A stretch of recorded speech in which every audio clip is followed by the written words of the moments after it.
ವಿಜಯಪುರ ನಗರದಲ್ಲಿ ಸಾಂಸ್ಕೃತಿಕವಾಗಿ ಒಂದು ಧಾರ್ಮಿಕವಾಗಿ ಈ ರೀತಿಯ ಒಂದು ಅದ್ಭುತವಾದಂತಹ ಕಾರ್ಯಕ್ರಮ ಇವತ್ತೇನು ನಮ್ಮ ಶ್ರೀ ಶಂಕರಲಿಂಗ ಗಜಾನನ ಮಂಡಳಿಯ ಸಂಕಲ್ಪ ಸಿದ್ಧಿ ಗಣಪತಿಯ ನಮ್ಮ ಎಲ್ಲ ತಾಯಂದಿರು ಹಿರಿಯರು ಯುವಕರು ಎಲ್ಲರೂ ಕೂಡಿ ಒಂದು ಮಾದರಿಯಲ್ಲಿ ಈ ಒಂದೇನು ಗಜಾನನ ಉತ್ಸವನ ಆಚರಣೆ ಮಾಡ್ತಾ ಇದ್ದಾರೆ.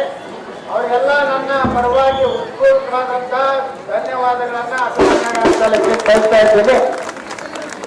ಏನು ಬದಲಾವಣೆ ಆಗ್ಬೇಕು, ನಾವು ನಮ್ಮ ಗಣಪತಿಯ ಕಾರ್ಯಕ್ರಮಗಳು ಧಾರ್ಮಿಕವಾಗಿ ನಡೀಬೇಕು. ಎಲ್ಲ ಜನ ಹಗಲತ್ತು ಮಾಡಿದ್ರೆ ಎಲ್ಲ ತಾಯಿಂದರು ಹಿರಿಯರು ವಯಸ್ಸವರು ಪ್ರಚಾರಕ್ಕೆ ಬಂದವರು ಎಲ್ಲರೂ ಕಣ್ಣು ತುಂಬುವಂತ ಕಾರ್ಯಕ್ರಮ ಆಗ್ಬೇಕಾದ್ರೆ ಗಣಪತಿಯ ವಿಸರ್ಜನೆ ಏನಿದೆಯಲ್ಲ ಮುಂಜಾನೆ 12 ಗಂಟೆಗೆ ಪ್ರಾರಂಭ ಆಗ್ಬೇಕು. 12 ಗಂಟೆಗೆ ಪ್ರಾರಂಭ ಆಗಿ ನೀವು ಸಂಜೀತನ ಎಷ್ಟು ಕುಣಿತೀರಿ, ಎಷ್ಟು ಆನಂದ ಪಡ್ತೀರಿ, ಅಷ್ಟೇ ಜನನು ಸಹ ಈ ರೀತಿಯ ಸಾಂಸ್ಕೃತಿಕ ಕಾರ್ಯಕ್ರಮಗಳನ್ನ ನೋಡಿ ಆನಂದ ಪಡಬೇಕು. ಬರೀ ರಾತ್ರಿ 12 ನಾವು ಕುಣಿದು ಯಾರು ನೋಡೋರು ಹೋಗುದಿಲ್ಲ, ಯಾರು ಬಿಡೋರು ಹೋಗುದಿಲ್ಲ. ಸುಮ್ಮನೆ ನಮ್ಮ ಮುಂದೆ ನಾವೇ ಕುಡ್ಕೋತ ಹೋಗುದು. ನೋಡೋರು ಬೇಕಲ್ಲ. ಈಗ ಸ್ಟಾರ್ಟ್ ಆಗ್ತಿತ್ತು. ಇದು ನೋಡಿ ಇಡೀ ಬಜಾರ್ ಎಲ್ಲ ಅಡ್ಡಾಡಿ ಬರ್ತಾರೆ. ಎಲ್ಲರೂ ಬಿಜಾಪುರಕ್ಕೆ ಸಂತಿಗೆ ಬಂದವರು, ಪ್ರವಾಸಕ್ಕೆ ಬಂದವರು, ಕಾರ್ಯಕ್ರಮಕ್ಕೆ ಬಂದವರು, ನಮ್ಮ ಬಿಜಾಪುರ ಜನ ಎಲ್ಲರೂ ಹೊರಗೆ ಬಂದು ನೋಡ್ತಾರ, ಆನಂದ ಪಡ್ತಾರ. ಸಕ್ರಿಯವಾಗಿ ಭಾಗವಹಿಸುವಂತದ್ದು ಜನ ಆದಾಗ ಒಂದು ಗಜಾನನ ಉತ್ಸವ ಆಗಲಿ, ಹಿಂದೂ ಧಾರ್ಮಿಕ ಕಾರ್ಯಕ್ರಮಗಳಾಗಲಿ, ನಾ ವಿನಂತಿ ಮಾಡ್ಕೊತೀನಿ. ಮೊನ್ನೆನೂ ನಾ ಹೇಳಿದ್ದೆ, ನಮ್ಮ ಪೊಲೀಸ್ ಇಲಾಖೆಯವರು ಜಿಲ್ಲಾಧಿಕಾರಿಗಳು ಎಲ್ಲ ಕೂಡಿ ಮುಂದಿನ ವರ್ಷ ಆದರೂ 12 ಗಂಟೆಗೆ ಗಣಪತಿಯನ್ನ ಎತ್ತುವಂಥದ್ದು ಪ್ರಾರಂಭ ಆಗಬೇಕು. ಇದು ಬದಲು ವಿರೋಧ ಬರ್ತದೆ.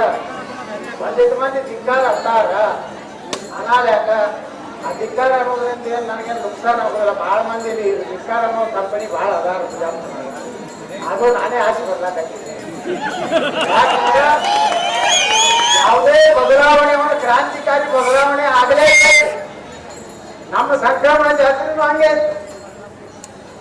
ನಮ್ಮ ನಂದಿಗೋಲ 7 ಗಂಟೆ ಪೂಜಾ ಗುಡಿದಿಂದ ಹೊರಡ್ತಿದ್ದು.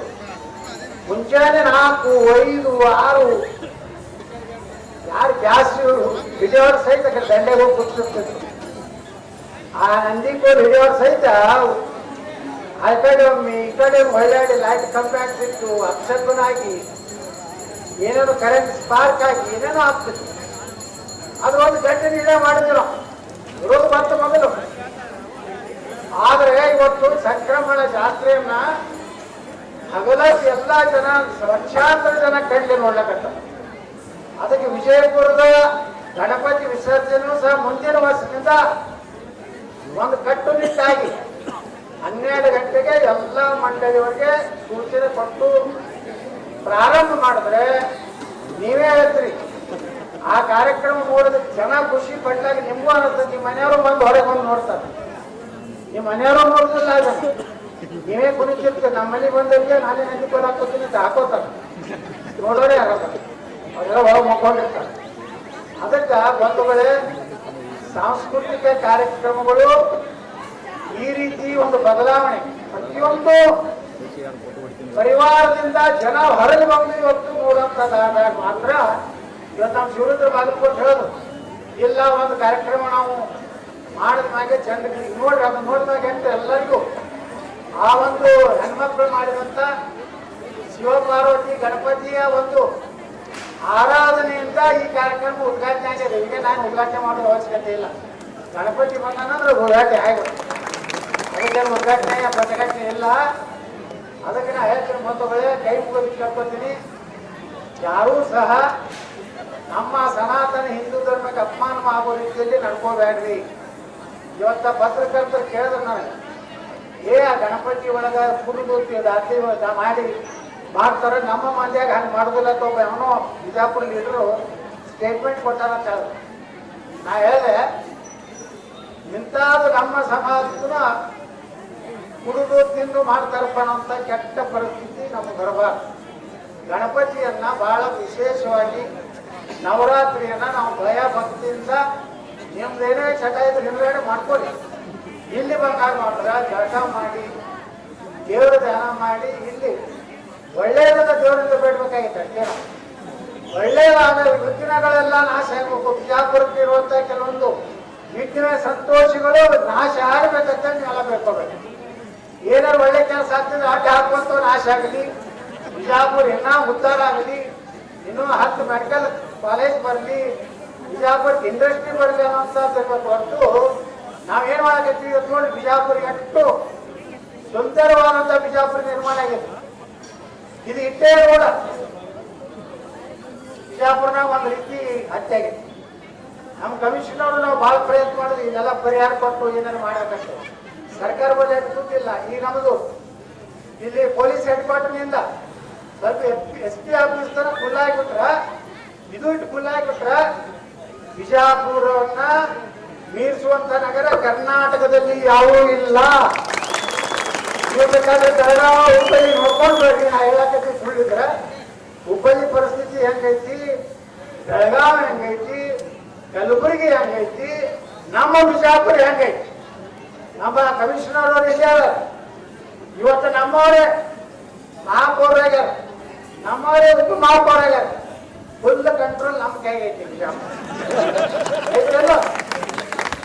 ಯಾಕ ನೀವೆಲ್ಲ ಒಳ್ಳೆ ಕಾರ್ಪೊರೇಟರ್ ಆಶೀರ್ವದಿಸಿ, ಒಳ್ಳೆ ಕಾರ್ಪೊರೇಟರ್ ನೋಡಿ ಇವತ್ತು ಎಷ್ಟು ಒಳ್ಳೆ ಕೆಲಸ ಮಾಡ್ಲಿಕ್ಕೆ ಆಗ್ತದೆ. ಇವತ್ತು ನಮ್ಮ ಅಧಿಕಾರ ಬಂದಿದ್ದ ಕರಡಿಯವರು ಇವತ್ತು ನಮ್ಮ ಮಹಾಪೌರಾಗ್ಯಾರ, ನಮ್ಮ ಜಾಧವ್ ಭಾಯಿ ಅವರು ಉಪ ಮಹಾಪೌರಾಗ್ಯಾರ. ನಾ MLA ಇದೀನಿ, MP ಬಿಜೆಪಿ, ನಾ ನಾನ್ ಬಿಜೆಪಿ. 2 ತಿಂಗಳು ಐತೋ ಗೊತ್ತಿಲ್ಲ, ಮತ್ತೆ ಕಟ್ಟ ಬಿಜೆಪಿ ಆದ್ರ ಎಲ್ಲರೂ ನೆಮ್ಮದಿಯಿಂದ ಒಳ್ಳೆ ಹಬ್ಬ ಮಾಡಿ ನಿಮಗೆ ಏನೇ ನೋಡಿ. ಇವತ್ತ ಒಳ್ಳೆ ಕೆಲಸ ಏನಪ್ಪ ಅಂದ್ರೆ ಈ ಫೈಬರ್ ಗಣಪತಿಗಳು ಭಾಳ ತಿಳಿಸ್ಲಾಕತ್ತಾರ ಬಿಜಾಪುರ. ಇದರಿಂದ ಏನಾಗತ್ತದ, ಫೈಬರ್ ಗಣಪತಿಯಿಂದ ನೀವು ಒಂದು ತರ ಬಿಜಾಪುರದ ಬಾಯಿಗಳಲ್ಲಿ ವಿಷ ಹಾಕುವುದನ್ನ ನೀವು ನಿಲ್ಲಿಸಬೇಕನ್ನ ಹಳೆ ಬಯಸ್ತಾ ಇದ್ದೀವಿ. ಹೆಂಗಂದ್ರ ನಿಂತಿದ್ದ ದೊಡ್ಡ ಗಣಪತಿ ಒಯ್ದು ಕಾಸಗೋಡೆಗೆ ಹಾಕ್ತಿತ್ತು ನೀವು, ಅದೆಲ್ಲ ನೀರೇನಾಗ್ತಿತ್ತು, ಕೆಮಿಕಲ್ನಿಂದ ವಿಷ. ಇವತ್ತ ಕಾಂಗ್ರೆಸ್ ಅಂಕಲಿಂಗ್ ಗುಡಿಯವರಾಗಲಿ ಸುಮಾರು 15 ಎಲ್ಲ ಫೈಬರ್ ಗಣಪತಿ ತರಲಾಕತ್ತಾರ. ಅದರಿಂದ ಆಯುಕ್ತರು ಏನಾಗ್ಯದ ಅಂದ್ರೆ ಸಣ್ಣ ಗಣಪತಿ ನೋಡ್ರಿ, ಆ ಸಣ್ಣ ಗಣಪತಿ ಅಷ್ಟೇ ವಿಸರ್ಜನೆ ಆಗ್ತದೆ. ಮನ್ಯಾಗ ಒಂದು ಬಾಧ್ಯಾಗಲು ಸಹಿತ ನಾವು ಪರೀಕ್ಷೆ ಬಿಡ್ಬೋದು. ಈಗ ಮನೆ ಜನ ಜಾಗೃತಿ ಆಗ್ಯಾರ, ಮನೆ ಗಣಪತಿಗಳು ಹೆಚ್ಚಾಗ್ತಾ ಇದೆ. ಅದು ಒಂದು ಮಾತ್ರ ನಾನು ನಿಮ್ಗೆ ಹೇಳ್ತಾ ಇದ್ದೀನಿ, ಎಲ್ಲಾ ವಿಜಯಪುರದ ಕೂಡ್ಸೋರೆಲ್ಲ ಫೈಬರ್ ಗಣಪತಿ ಕೂಡ್ಸ್ರಿ. ಅದಕ್ಕೆ ಏನು ನಿಮ್ಮ ಓಣಿ ಒಳಗ ಒಂದು ಜಾಗ ಇರ್ತದೆ, ಇವತ್ತು ಎಕ್ಸ್ಟೆನ್ಷನ್ ಇರೋದಾಗ ಗಾರ್ಡನ್ ಪರ್ಪಸ್ ಜಾಗ ಇರ್ತದೆ. ಅಲ್ಲಿ ನೀವು ಒಂದು ಅದಕ್ಕೆ ಆದಂತ ಒಂದು ರೂಮ್ ಮಾಡಿ, ಇಲ್ಲಿ ಹೆಂಗ್ ಮಾಡ್ಯಾರ, ಇಲ್ಲಿ ಒಳಗ ಬಾಳೆ ಓಣಿ ಅಂತ ಮಾಡ್ಲಾಕತ್ತಾರ. ಅಂತ ರೂಮ್ಗಳಿಗೆ ನಾ 5 ಲಕ್ಷ ರೂಪಾಯಿ ಒಂದು ಭವನ ಕಟ್ಟಲಿಕ್ಕೆ ನಾ ಹಣ ಕೊಡ್ತಾ ಇದ್ದೀನಿ. 1 ಲಕ್ಷ 2 ಲಕ್ಷ ರೂಪಾಯಿ ಕಡಿಮೆ ಬಿದ್ದರೆ ಕೈಲೇ ಕೊಡ್ತೀನಿ. ಎಲ್ಲಾ ಗಣಪತಿಗಳು ಫೈಬರ್ದ್ ಆಗ್ಬೇಕು. ಸಣ್ಣದವನ್ನ ಮಣ್ಣಿನ ಗಣಪತಿ ಕೂಡಿಸ್ಬೇಕು. ಯಾರು ತಾವಸ್ಪಡೆ ಒಗಿತೇನಂತ ಚಿಂತೆ ಮಾಡಬಾರ್ದು. ಬಾವಿಗಳಲ್ಲಿ ಒಗೆಯುವಂಥದನ್ನ ತೆಗಿಬೇಕು. ಅದು ಯಾಕೆ ಹೇಳ್ತಾ ಇದ್ದೀನಿ ಅಂದ್ರೆ, ಅದು ಅಂತರ್ಜಲದಾಗ ಹೋಗಿ ನಮ್ಮ ಏನು ಗಣಪತಿ ಎಲ್ಲ ಕೆಮಿಕಲ್ ಇರ್ತದಲ್ಲ ಬಣ್ಣ, ಅದು ವಿಷ ಆಗಿ ಕ್ಯಾನ್ಸರ್ ಆಗ್ತದೆ. ಅದಕ್ಕೆ ನಾವು ವಿನಂತಿ ಮಾಡ್ಕೊತೀವಿ, ನೀವು ಯಾವ್ಯಾವ ಓಣ್ಯರು ನನ್ನ ಕಡೆ ಬರ್ರಿ. ಮುಂದಿನ ವರ್ಷ ಅನ್ನೋದ್ರಾಗ ಯಾರು ಒಂದು 10 ರಿಂದ 15 ಗಣಪತಿಗಳಿಗೆ ನಾನು 5 ಲಕ್ಷ ರೂಪಾಯಿ ಅಲ್ಲಿ ಭವನ ಕಟ್ಟಲಕ್ಕೆ ಕೊಡ್ತೇವೆ. ಅದು ಕಾನೂನು ಸೇರಿ MLA ಫಂಡ್ ಕೊಡ್ತೀನಿ. ಇವತ್ತು ಗಾರ್ಡನ್ ಜಾಗದಾಗ 5% ನಾವು ಸಮುದಾಯ ಭವನ ಅಂತ ಮಾಡ್ಲಿಕ್ಕೆ ನಮ್ಗೆ ಅವಕಾಶ ಇದೆ ಕಾನೂನ್ದಾಗ. ನಾ ಏನು ಇಲ್ಲಿಗಲ್ಲಿ ಅವ್ರು ಕೊಡುದಿಲ್ಲ. 5 ಲಕ್ಷ ಕೊಟ್ಟೆ ಅಂದ್ರೆ ಒಂದು ಚೆನ್ನಾಗಿ ಒಂದು ಗಣಪತಿ ಇದು ಮಾಡ್ಕೊರಿ, ಮಂಟಪ ಮುಂದೆ ಸೆಟರ್ಸ್ ಮಾಡ್ಕೋರಿ. ಒಳಗೆ ಫೈಬರ್ ಗಣಪತಿ ಯಾವಾಗಲೂ ಹೆಣ್ಮಕ್ಳಂತರೂ ಈ ಗಣಪತಿದು ಅವೇನು ಬರ್ತಾವಲ್ಲ, ಗಣಪತಿದು ಸಂಕಷ್ಟಿ ಬಂದಾಗ ಅವ್ರು ಬರ್ತಾರೆ. ಅದು ನಡೀತಿದ್ ಯಾವ್ದು ನಿಮ್ಮ ಓಣ್ಯಾಗ ಹನುಮಂತ ದೇವ್ರ ಗುಡಿ ಇರ್ತದ, ಇರ್ತದ, ಮಲ್ಲಿಕಾರ್ಜುನ ಗುಡಿ ಇರ್ತದ, ನಾಗಪ್ಪ ಇರ್ತಾನೆ, ಯಾರೋ ಒಬ್ರು ಇದ್ದೇ ಇರ್ತಾರಲ್ಲ. ಅದ್ರ ಮಕ್ಕಳ ಒಂದು ಸೆಟ್ ಕಟ್ಕೋರಿ, ಫೈಬರ್ ಇರ್ತದ, ಗಣಪತಿ ತಂದಿಡ್ರಿ, ಸಣ್ಣ ಮಣ್ಣಿನ ಗಣಪತಿ ಮಾಡಿ ಅದನ್ನೇ ಮೆರವಣಿಗೆ ಮಾಡಿ ಅದನ್ನೊಂದು ವಿಸರ್ಜನೆ ಮಾಡಿ ದೊಡ್ಡಗೋಗಿ ಮತ್ತೆ ಅದು ಜಾಗದ ಕೂಡಿಸ್ತಂದ್ರ ನಮ್ಮ ಬಿಜಾಪುರ ಸುರಕ್ಷಿತ ಆಗ್ತದ. ನಮ್ಮ ಬಿಜಾಪುರ ತಾಸು ಮಾಡಿ ರಕ್ಷಣೆ ಮಾಡ್ಬೇಕಾಗಿದೆ. ಯಾಕಂದ್ರ ಅದ್ರ ನೀರು ಸಿವಿಲ್ ಹಾಸ್ಪಿಟಲ್ ತಗೊಳಕತ್ತೀವಿ, ಅದ್ರ ನೀರ ಇಲ್ಲಿ ಸುತ್ತಮುತ್ತಲ ಎಲ್ಲಾ ಮನೆಗೆ ಈಗ ಕನೆಕ್ಷನ್ ಕೊಡಕತ್ತೀವಿ ನಾವು. ನೀವೇ ಕೊಡೋ, ನನಗೇನಾಗುದಿಲ್ಲ, ನಾವು ಊರೊಳಗಿದ್ದೀನಿ, 5 ಕಿಲೋಮೀಟರ್ ಆಗಿದ್ದೀನಿ ಬಿಜಾಪುರನಲ್ಲಿ. ನಾನು ಚಲೋ ನೀರು ಬರ್ತಾವ, ಹಾಗೆ ನಾವು ಬೋರ್ ನೀರು ಕುಡಿತೀವಿ. ಆಗ ನಿಮ್ಗೆ ಉಪಯೋಗ ಆಗ್ಲಿಕ್ಕೆ ಒಳ್ಳೆ ನೀರಿಲ್ಲ ಅನ್ಬೇಡ್ರಿ. ದಾಸವಾಡಿ ಒಳಗೆ ಸಾಕಾಗ್ತದೆ. ಬಿಜಾಪುರ ಬಾಯಾಗಿಟ್ಟು ನೀರು ಅದಾವು, ನಿಮ್ ಬಳಕೆಗೆ ಏನೂ ಕಡಿಮೆ. ಆದ್ರೆ ಅದನ್ನ ಅಲ್ಲಿ ಕಸಬರಿಗೆ ಹೋಗಿದ್ದು, ಚಪ್ಪಲ್ ಹೋಗಿದ್ದು, ಪ್ಲಾಸ್ಟಿಕ್ ಹೋಗಿದ್ದು, ಯಾವ ಬಾಯಾಗ ಹೋಗಿಬೇಡ. ಇಲ್ಲಿ ಗಂಗಾನಗರ ಅಲ್ಲೇ ಐತಿ, ಒಂದು ಬಾಯಿ ಸ್ವಚ್ಛ ಮಾಡಿಸಿದ್ದೆ ನಾ. ಇಷ್ಟು ನೀರದ ಒಂದು ಮೋಟ್ರ್ ಹಚ್ಚಿದ್ರು. ಗೌರ್ಮೆಂಟ್ ಹೈಸ್ಕೂಲ್ನಾಗ ಒಂದು 2 ಬಾವಿ ಸ್ವಚ್ಛ ಮಾಡಿದ, 4 10 HP ಮೋಟ್ರ್ ಹಚ್ಚಿದ್ರು ನೀರು ಸರಿಗಿಲ್ಲ. ಆದ್ರೆ ಅದನ್ನ ಉಳಿಸೋದು ಕೆಲಸ ನಮ್ದು ಐತಲ್ಲ. ಅದಕ್ಕೆ ಬಂದ ಬೆಳೆ ಇನ್ನು ಮ್ಯಾಗ ಫೈಬರ್ ಗಣಪತಿ ನಂದು 5 ಲಕ್ಷ ರೂಪಾಯಿ ಕಡಿಮೆ ಬಿದ್ದೈತೆ. ಅದ ಫೈಬರ್ ಗಣಪತಿ ತರ್ಲಕ್ಕೆ ಕಡಿಮೆ ಬಿದ್ರು 1 ಲಕ್ಷ 2 ಲಕ್ಷ ಕೈಲಿ ಕೊಡ್ತೀನಿ. ಎಲ್ಲಾರು ಕೂಡಿ ಎಲ್ಲಾರು ಮಾಡ್ತೀರಾ? ಬಿಜಾಪುರದಲ್ಲಿ ಬದಲಾವಣೆ ಮಾಡ್ತೀರಾ? ಮುಂದಿನ ಸಲ ಎಲ್ಲರೂ 12 ಗಂಟೆಗೆ ಪ್ರಾರಂಭ ಮಾಡ್ತೀರಾ? ಎಲ್ಲರೂ ಕಣ್ಣನ್ನು ನೋಡುವಂತ ಗಣಪತಿ ಮಾಡ್ರಿ.